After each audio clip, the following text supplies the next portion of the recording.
শহীদ হয়েছে, আমরা তাদের বিচার চাই, সরকারের কাছে তাদের বিচার চাই। আমাদের ভাইকে ফিরিয়ে দেখতে তো আমাদের যা দাবি আছে সবগুলো পূরণ করুক। আমার ভাইরা কেন রক্ত জড়ালো? যখন রক্ত জড়িয়েছে এখন আমাদের যা দাবি বারবার বলা হইতেছে, আমাদের সবগুলো দাবি মানতে হবে, না দুয়া পদত্যাগ করতে হবে।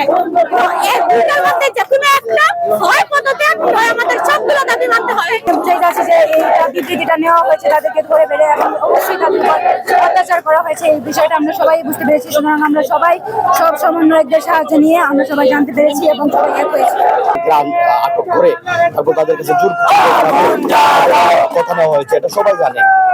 কারণ আমাদের কোন সমন্বয় আমাদের কথা হয়ে যাবে, তখন অন্যান্য তারা আপনার সমন্বয় হয়ে যাবে। যারা হত্যাকারী, যারা গণহত্যাকারী, আমার আবু সাইদ ভাইয়ের হত্যাকারী, আমার বিশ্ববিদ্যালয়ের ছোট ভাই রুদ্র সেনের হত্যাকারী, এই সকল হত্যাকারীদের স্পষ্ট করে বলে দিতে চাই, আমরা খুনির কাছে খুনের বিচার চাই না। আমরা খুনির কাছে খুনের বিচার চাওয়ার জন্য এখানে আসি নাই। ঢালাইয়ে দৃঢ়তা, নির্মাণে নিশ্চয়তা, প্রিমিয়ার সিমেন্ট, ঢালাইয়ের রাজা। জহির রায়হানের আরেক ফাল্গুনে বলা হয়েছে, সাহেব কারাগার বড় করুন, আসছে ফাল্গুনে আমরা দ্বিগুণ হব।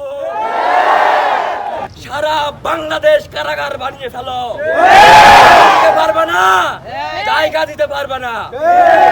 সংগ্রামী বন্ধুগণ, সাংবাদিক বন্ধুগণ, আপনারা জানেন গণহত্যার হিড়িক চলছে, নির্বিচারে গুলি চলছে, আমাদেরকে ধরে নেওয়া যাওয়া হচ্ছে, আমাদের সমন্বয়কদেরকে তুলে নেওয়া যাওয়া হয়েছে।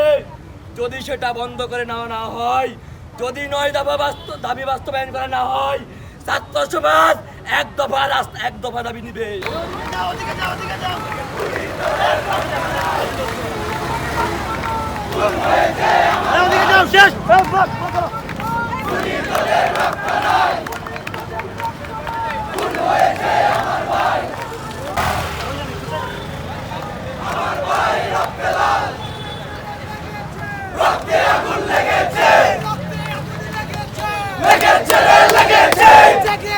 জেগেছে, ছাত্র সমাজ জেগেছে।